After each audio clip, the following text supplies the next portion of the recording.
विदर्भ पाणी परिषदेच्या या कार्यक्रमाला प्रमुख उपस्थित असणाऱ्या नागपूर विद्यापीठाच्या कार्यकारी कुलगुरू माननीय डॉक्टर माधवी खोडे, त्याचप्रमाणे पंजाबराव कृषी विद्यापीठाचे कुलगुरू डॉक्टर शरद गडाख, आमदार श्री संजय कुटे, या ठिकाणी उपस्थित गोंडवाना विद्यापीठाचे कुलगुरू डॉक्टर प्रशांत बोकारे,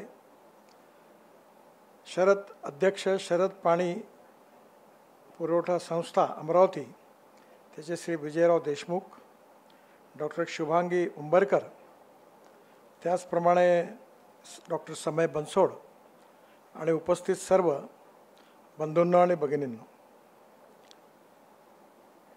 अतिशय जिव्हाळ्याच्या आणि व्यक्तिगत माझ्या दृष्टीने अतिशय हृदयाशी जुळणारा हा विषय आहे आणि म्हणून मुद्दामून मी या कार्यक्रमाकरता आवर्जून उपस्थित राहिलो. विदर्भामध्ये गेल्या कार्यकाळामध्ये 10,000पेक्षा जास्त शेतकऱ्यांनी आत्महत्या केल्यात. या आत्महत्येचं कारण काय याच्यावर पुष्कळ अध्ययन झालेलं आहे, पण त्यातल्या प्रमुख कारणामध्ये एक कारण असं आहे की आपल्या विदर्भामध्ये सिंचनाचा अभाव ही आपली सगळ्यात मोठी समस्या आहे. कॉटन प्राइस मेकॅनिझम ही दुसरी समस्या आहे आणि ज्या आत्महत्या झाल्या त्या अकोला, वाशिम, बुलढाणा, यवतमाळ आणि अमरावती आणि वर्धा या 6 जिल्ह्यात झाल्या. त्यामुळे येणाऱ्या काळामध्ये आपल्याला आपला उत्पादन जर वाढवायचं असेल तर त्यामधला एक प्रमुख भाग आहे जलसंवर्धन. आणि जोपर्यंत पाण्याची उपलब्धता होणार नाही तोपर्यंत शेतकऱ्यांच्या आत्महत्या काही थांबू शकत नाही. आता प्रत्येक ठिकाणी मोठे मोठे प्रकल्प टाकले पाहिजे, अनेक प्रकल्प झाली पाहिजे, ही अपेक्षा लोकांची आहे. पण शासनाच्या प्रायोरिटीमध्ये आणि एवढे पैसे देऊन हे कामं पूर्ण करणं यात अनेक अडचणी आहेत. मधल्या काळामध्ये मी ज्यावेळी वॉटर रिसोर्सेस मंत्री होतो त्यावेळी प्रधानमंत्री सिंचाई योजनेमध्ये आणि बळीराजा योजना 2 योजनांच्या अंतर्गत त्यावेळी कमीत कमी 15,000 ते 16,000 कोटी रुपये जे अपूर्ण प्रोजेक्ट होते ते पूर्ण करायला दिले. त्यातला बुलढाणा जिल्ह्यातला जिगाव प्रकल्प होता आणि पश्चिम महाराष्ट्रामधलं टेंभू, म्हैसाळ या सगळ्या प्रकल्पाला त्यावेळी पूर्ण करण्याकरता पैसे दिले. आणि मला अतिशय आनंद झाला की यावेळी आत्ता महाराष्ट्राच्या निवडणुकीच्या वेळी मी जेव्हा मराठवाड्यातून हेलिकॉप्टरने सांगली जिल्ह्याकडे जात होतो त्यावेळी सांगोला आणि त्या सर्व भागामध्ये पाणी पोहोचलं. आडगाव आर पाटील यांचा तो मतदारसंघ आहे सांगली जिल्ह्यातला आटपाडी, त्या सगळ्या भागामध्ये आता पाणी पोहोचलं. तो दुष्काळी भाग होता. आणि म्हणून आज आपल्या विकासाचा, ग्रामीण आणि कृषी विकासाचा संबंध हा कृषी क्षेत्राशी आहे.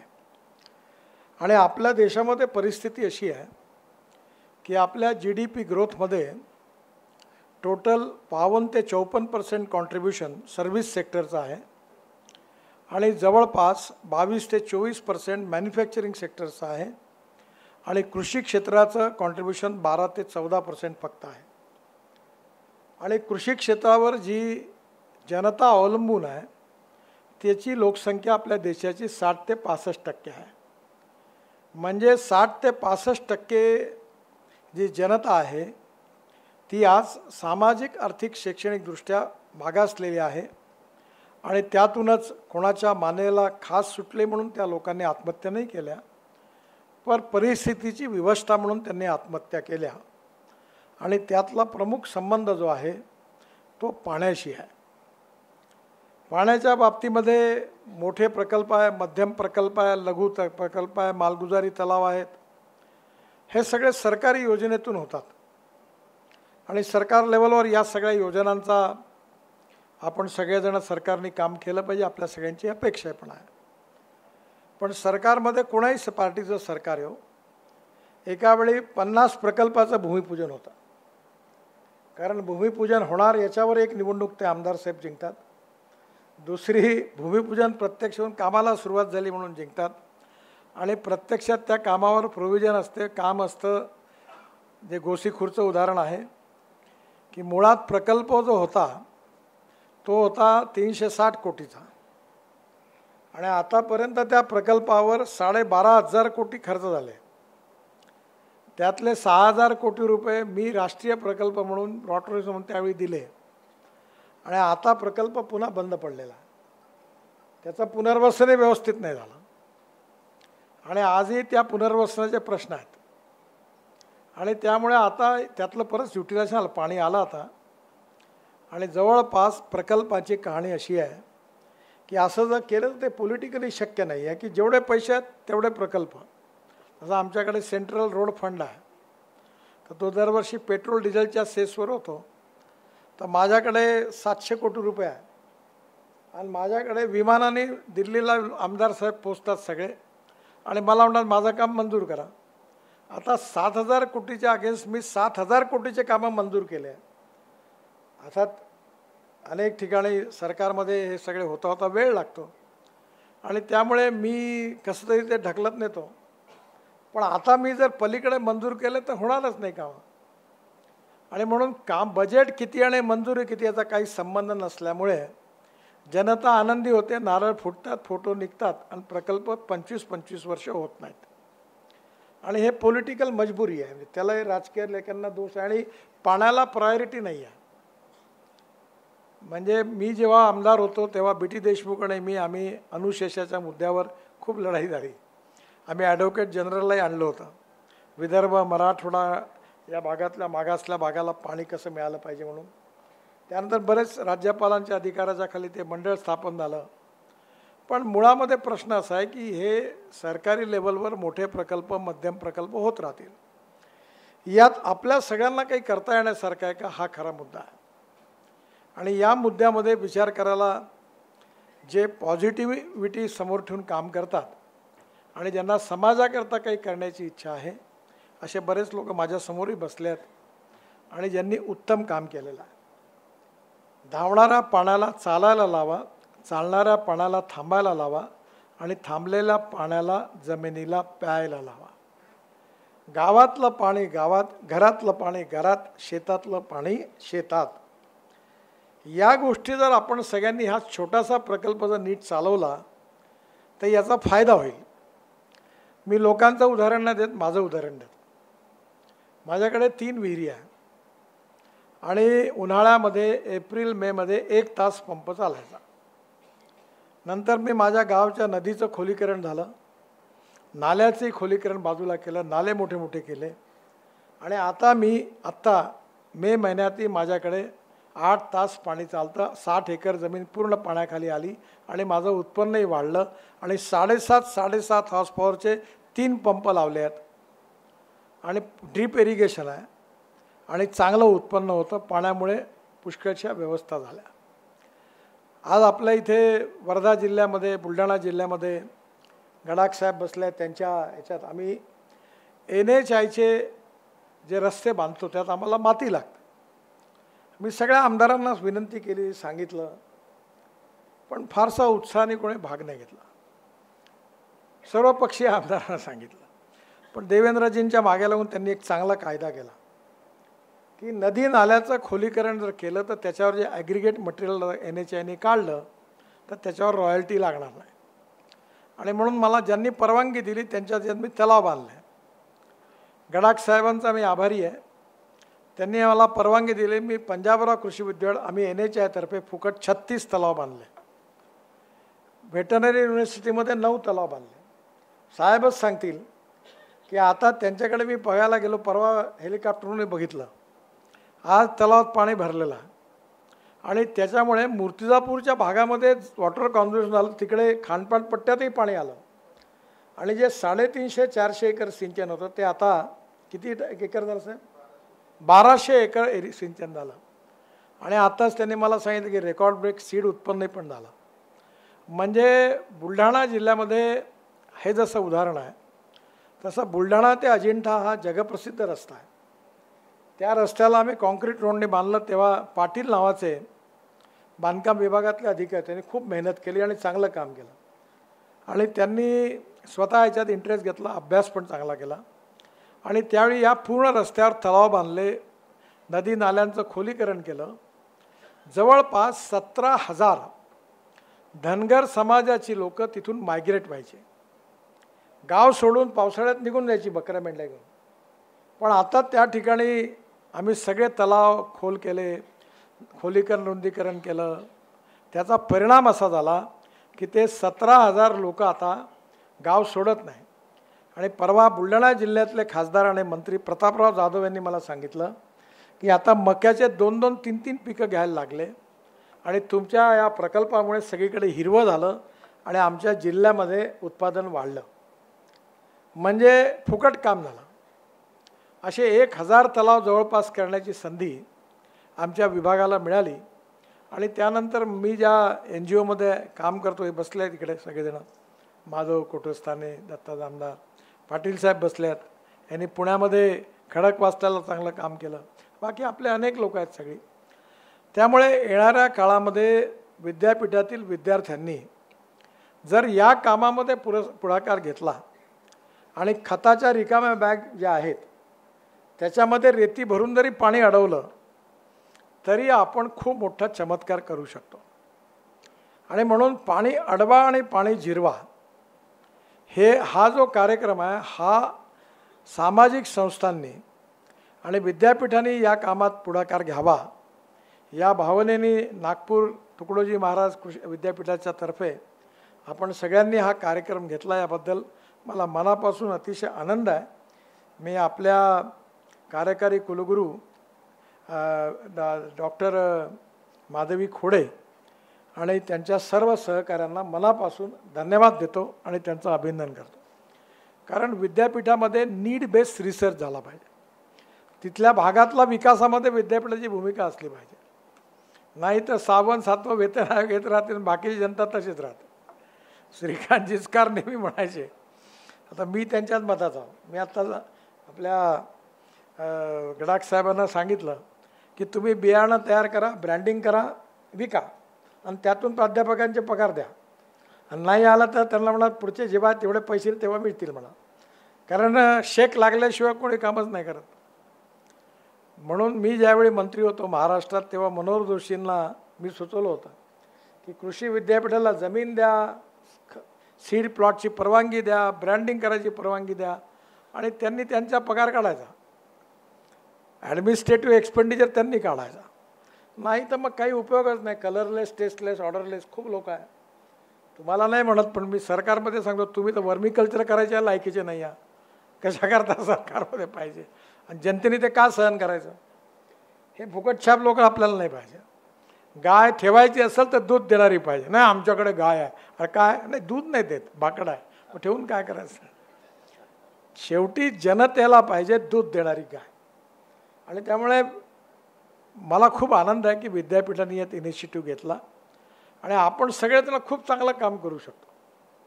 आणि आपल्या मी तर एवढा विद्वान नाही आहे, पण आता मला 13वी डिलीट मिळाली आणि महाराष्ट्रातल्या सगळ्या कृषी विद्यापीठाच्या डिलीट मिळाल्या. खरं म्हणजे माझं डिपार्टमेंट वेगळं आहे, टनेल्स, रोड, ब्रिजेसवाला आहे. पण मी सध्या 80% काम शेतीचंच करतो, पाण्यात वगैरेच करतो. मी काही फार तिकडे लक्ष देत नाही. त्यामुळे या विषयामध्ये मला पूर्ण विश्वास आहे की तुम्ही जर हे पाणी अडवा, पाणी जिरवा, नदी खोलीकरण, रुंदीकरण, मालगुजारी तलावाचा गाळ काढणं, अशा प्रकारचे कार्यक्रम जर केले, मोठे मोठे सिंचन प्रकल्पात गाळ साचला तो बाहेर काढला आणि काही ठिकाणी आता आपण रेल्वेची कामं सुरू आहे, NHIची कामं सुरू आहे. तर जवळपासची कामं शोधून तुम्ही जर आलात आणि सांगितलं तर आपल्याला आम्ही फुकट काम करून देऊ.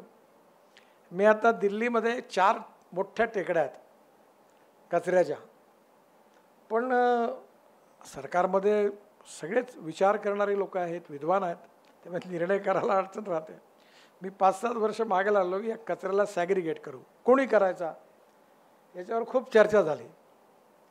आणि परवा मग आता दिल्लीच्या मुख्यमंत्री माझ्याकडे आल्या होत्या आणि आता त्यांनी सगळं धोरण ठरवलं नाही. आम्ही आत्तापर्यंत 80 लाख टन कचरा हा रस्त्यात टाकला.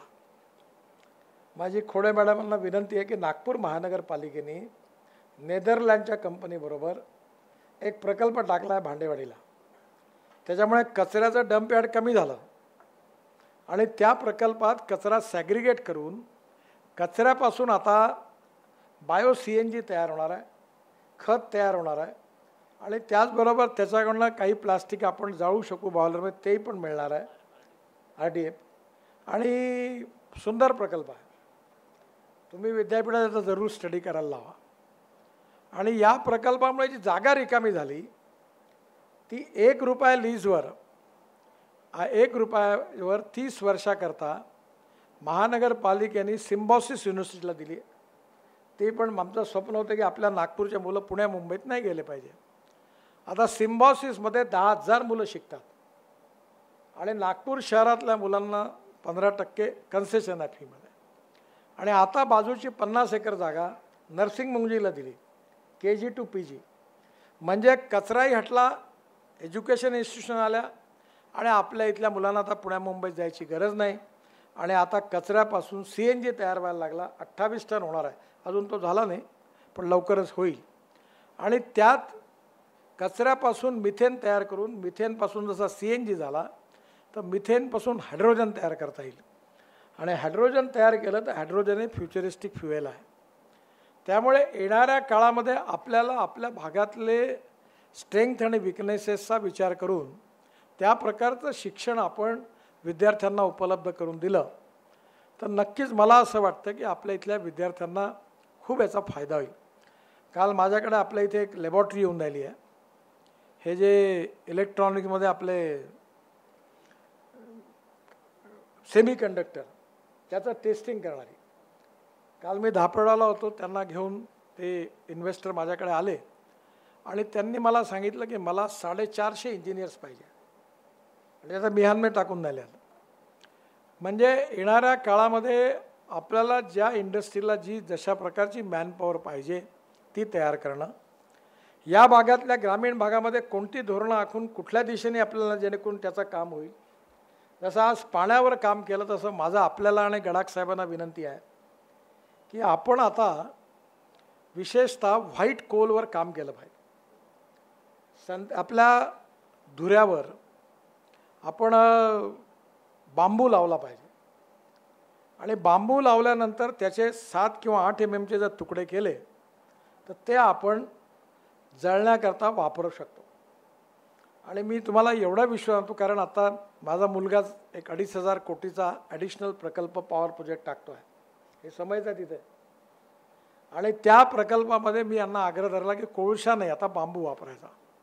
तर मला रोज 600 ट्रक बांबू पाहिजे. तर 600 ट्रक बांबू म्हणजे 50,000 लोकांना काम मिळेल. आणि तो बांबू लावून उसाच्या भावाने बांबूची खरेदी करू आणि त्याच्यात कार्बन डायऑक्साईड कमी येणार आहे. त्यामुळे कार्बन न्यूट्रल होईल आपला भाग. आणि तो सगळा बांबू जर शेतकऱ्यांना लावला तर बांबू ग्रास आहे आणि तो बांबूच्या याच्यात वापरला तर व्हाईट कोल म्हणून आपल्याला वीजही मिळेल आणि एकीकडे आपल्याला हा प्रश्नही सुद्धा. आता ह्या प्रकल्पाकरता समयाला माहिती आहे की सिमेन्स कंपनी टर्बाईनचा टेंडर भरायला तयार नाही कारण युरोपियन देशात त्यांचं हेड ऑफिस आहे. त्यांनी निर्णय केला की कोळशापासून होणार असेल तर आम्ही टेंडर नाही भरणार. जगामध्ये अवेअरनेस आलेला आहे. त्यामुळे आता मी त्यावेळी आपले थर्मॅक्स कंपनीच्या लोकांना सांगितलं की तुमचा बॉयलर घेताना तुम्ही आम्हाला हे बांबूची व्यवस्था करून द्या कारण या प्रकल्पातून विदर्भातल्या शेतकऱ्याचं कल्याण झालं पाहिजे. अशा अनेक गोष्टी आहेत की टेक्नॉलॉजी बदलत चाललेली आहे. Innovation, science, technology, research, skill, successful practices, we name it as knowledge and conversion of knowledge into wealth is the future. आणि म्हणून आज आपल्याला पाण्याच्या प्रश्नावर पहिल्यांदा आपण जे जलसमावेश मांडतो ह्याच्याबरोबर दुसरा एक विषय मांडला पाहिजे. आपल्या समाजामध्ये काही लोक असं म्हणतात की देशात पाण्याची कमी आहे. हे पाण्याची कमी आहे हे जे म्हणतात हे बरोबर नाही आहे. मी स्वतः वॉटर रिसोर्स मंत्री होतो. आज किती पूर येतात. तुम्हाला एकच गोष्ट सांगतो की आपल्या गडचिरोलीच्या पुढे तेलंगणाने 80,000 कोटीचा मोठा प्रकल्प टाकला. काय कालस्वर काय हां, आता तो मीच मान्यता दिली त्याला. आता त्या प्रकल्पाच्या वेळी त्याच्या पुढे आंध्र प्रदेशमध्ये एक मोठा 60,000 कोटीचा प्रकल्प आहे, तोही पण मी त्यावेळी पैसे दिले आणि मंजूर केला, पोलावरम. आता या पोलावरम प्रकल्प झाल्यानंतर हे जे पाणी येतं ओरिसातून महानदीतून, जे छत्तीसगडमध्ये येऊन गडचिरोलीत येतं आणि ही गोदावरी पुढे जाते आंध्रमध्ये, तर ते 1300 TMC पाणी समुद्रात जातं, 1300 TMC. तर मी त्यावेळी त्यांना असं म्हटलं की एवढं पाणी समुद्रात चाललं तर ते आपण वापरत का नाही. तर त्यावेळी आम्ही 49 प्रकल्प तयार केले होते आणि या प्रकल्पामध्ये हे जे पाणी समुद्रात जातं ते त्या ठिकाणी गोदावरीचं पाणी कृष्णेमध्ये, कृष्णेचं पेन्नारमध्ये आणि पेन्नारचं कावेरीमध्ये आणि कावेरीचं पाणी टेल एंड टू तामिळनाडू. मी तामिळनाडूचे मुख्यमंत्री आणि कर्नाटकचे मुख्य दोघांना बोलावलं. तुम्ही कशा करता भांडता म्हटलं, हे पाणी नेण्याची योजना जर झाली तर तुम्हाला सगळ्यांना पाणी भरपूर मिळेल. कर्नाटक, तामिळनाडू, तेलंगणा, आंध्र पाण्याची कमीच नाही आहे. आणि इकडे उत्तरेमध्ये तर गंगा यमुना दुथडा भरून वाहतात. नेपाळमध्ये अशी स्थिती आहे की आपण 6,000 मेगावॅटचं एक धरण बांधायचं मी त्यावेळी ठरवलं होतं. त्यात आधीच याच्यात सही होऊन गेली की 2,000 कोटी रुपये नेपाळ देणार, कारण 58,000 कोटीचा प्रकल्प आहे. मग नेपाळजवळ पैसे नाही आणि 6,000 मेगावॅट पॉवर होणार, त्यातली 4,000 मेगावॅट भारताला मिळणार, 2,000 मेगावॅट नेपाळला मिळणार.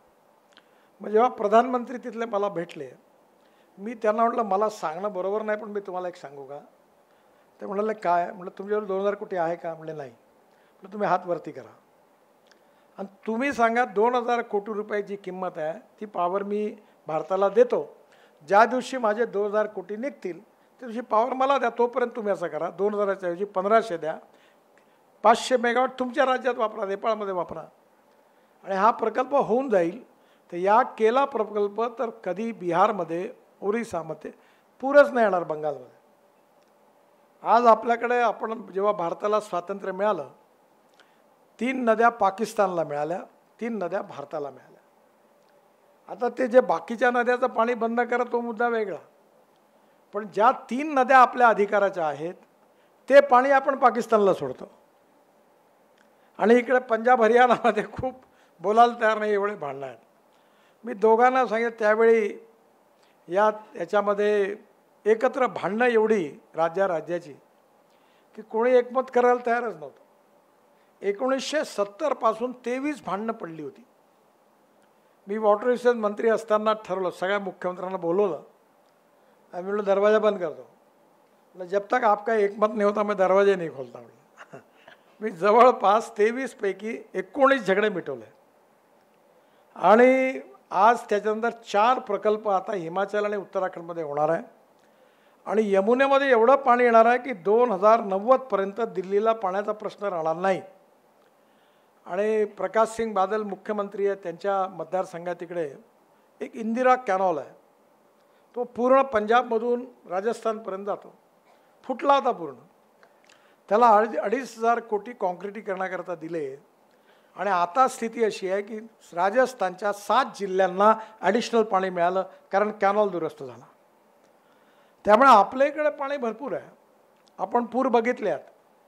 आणि म्हणून पूर जेव्हा होतो तेव्हा जसा आपल्याकडे पॉवर ग्रीड आहे, रोडचं ग्रीड आहे, नॅशनल ग्रीड आहे, तसं वॉटर ग्रीड तयार करण्याची आवश्यकता आहे. Taking water from one basin to another basin. आणि हे जर आपण केलं तर आता तो बुलढाणा जिल्ह्यात गोदावरीचं पाणी नेण्याचं प्रपोजल आहे, नळगंगा.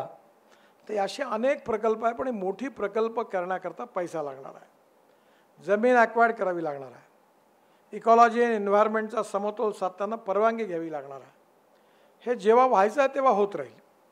पण प्रत्येक लहान गावामध्ये आपल्या विद्यार्थ्यांनी, तुम्ही सगळ्यांनी मिळून एखादी सामाजिक सेवा संस्था तयार करून विद्यापीठाच्या मार्गदर्शनाखाली आपल्या गावातले नाले, नदी खोलीकरण केले, घराघरामध्ये पाण्याचं जलसंवर्धन केलं, तर मला असं वाटतं की आपण जसं नोकरी करतो आणि नोकरी करताना आपल्या पगारातली विशिष्ट अमाऊंट आपण बँकेमध्ये डिपॉझिट करतो आणि रिटायर्ड होतो तेव्हा PF आणि सगळे पैसे म्हणून एक मोठी अमाऊंट होते 20-25 लाखाची, ती बँकेत डिपॉझिट करून टाकतो आणि त्या व्याजावर मग आपण रिटायर्ड लाईफ घालवतो.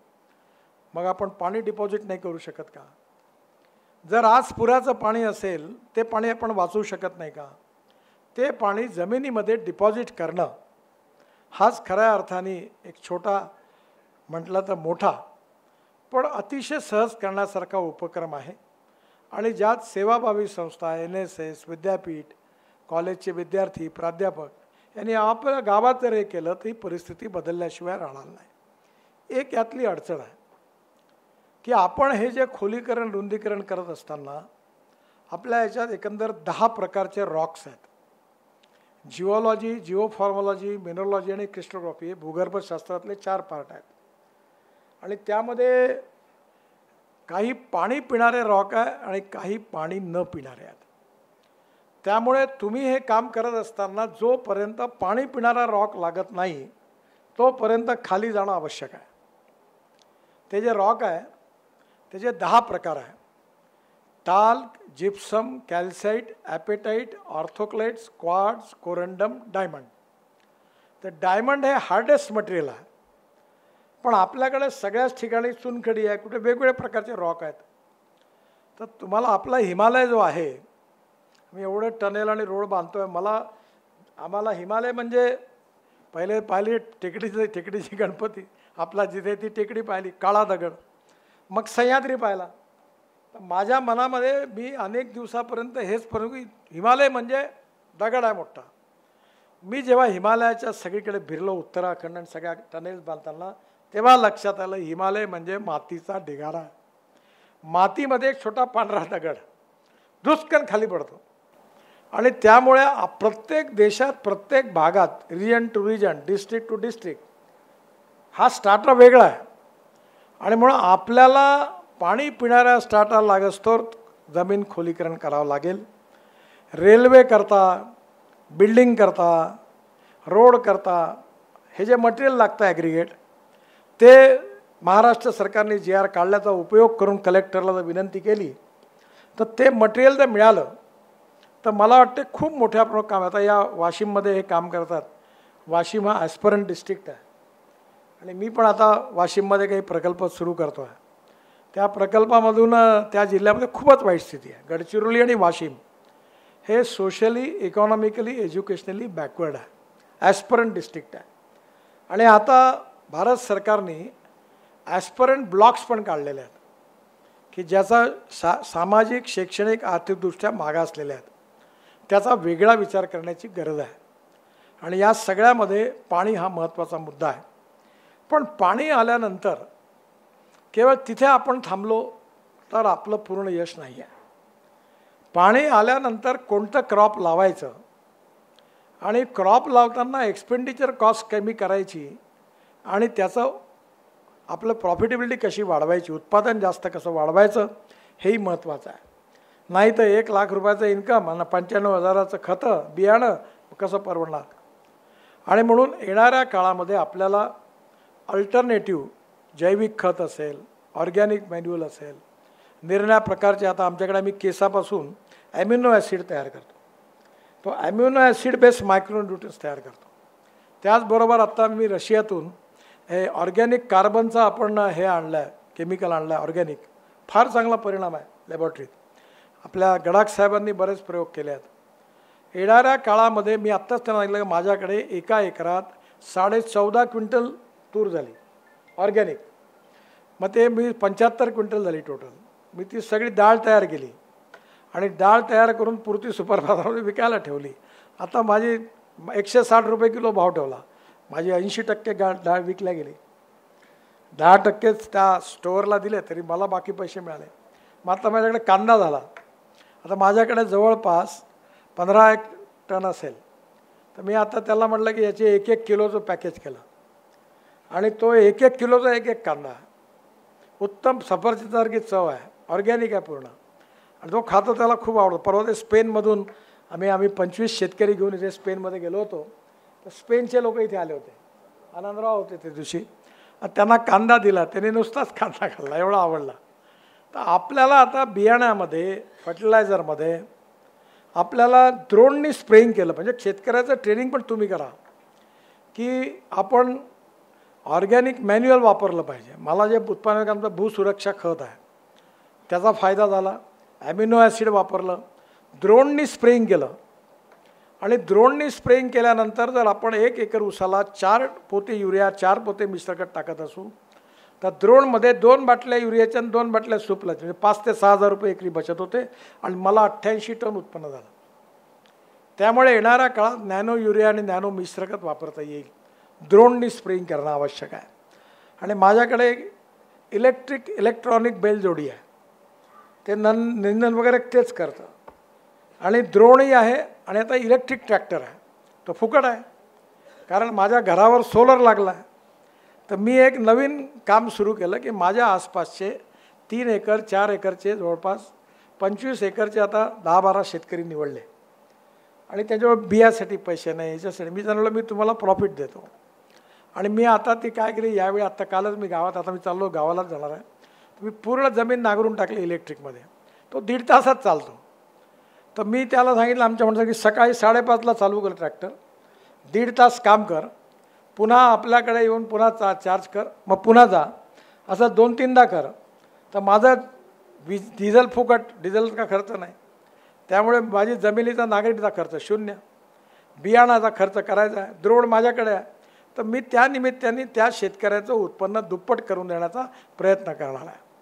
म्हणजे असेच तुम्ही केवळ पाणी आणून नाही चालणार, शेतकऱ्याला पाणी आल्यानंतर ड्रिपचा वापर करणं, उत्तम बियाणाचा वापर करणं, क्रॉप पॅटर्नमध्ये कोणतं पीक प्रॉफिटेबिलिटी जास्त आहे ते त्याला लावायला लावणं आणि हे शेतकऱ्याला मार्गदर्शन केलं पाहिजे. आपण पहिले मका होता, 1.5 वर्षापूर्वी मक्याचा भाव होता 1200 रुपये क्विंटल आणि त्याची MSP होती 1800 रुपये क्विंटल.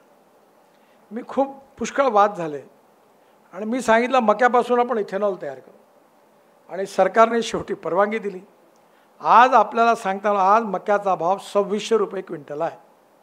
110 दिवसात मका येतो. लोक 2-2, 3-3 पिकं घेतात.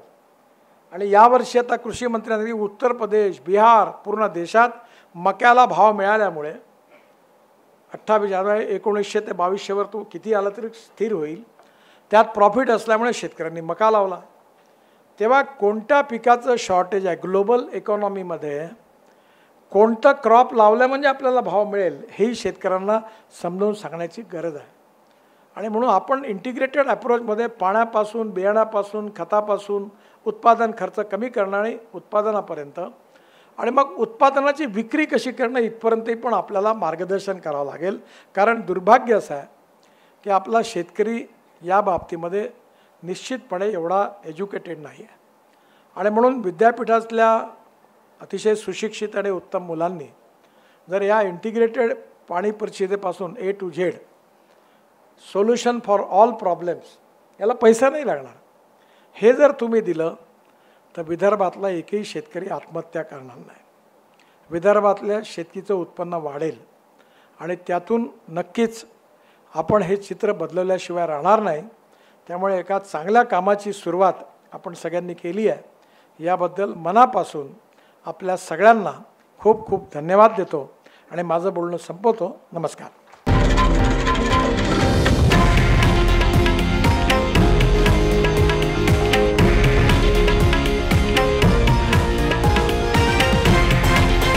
हे आहे देशातील नंबर 1 न्यूज नेटवर्क आणि आपण पाहत आहात TV9 मराठी, एकमेव.